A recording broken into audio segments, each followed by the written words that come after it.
Ассаламу алейкум, барыңыздарга Дамдуу Тайм каналына кош келипсиздер. Бүгүн күрүчтү сууга кантип туура бышыруу керек, канткенде тыркыраган, бири-бирине жагышпаган сонун күрүчтөрдү сууга бышырып алсак болот. Ушундай усул менен бөлүшүп кетким келди. Ал үчүн бизге күрүч керек. Күрүчтү өтө таза жууп алышыбыз керек. Ошондо күрүч сууга бышкандан кийин тунук болуп чыгат. Андан кийин сковородкага кичине май коюп же казанга күрүчтү салып, май кызыганда бир аз кууруп алабыз. Кууруу көп эмес, бир 2-3 минутача кууруп алган соң күрүчтү көмө турган суу куябыз.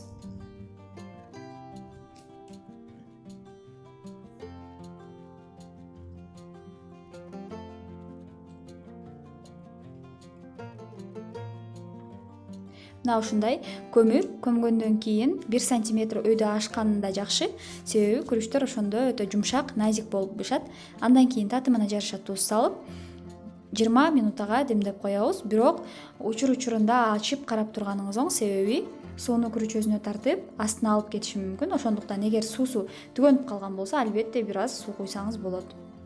Мына ушундай 20 минутада ар кимдин күрүчү ар түрдүү, жакшы күрүч бышып чыгат. Тамагыңыздар таттуу болсун, каналга жазылууну унутпаңыздар.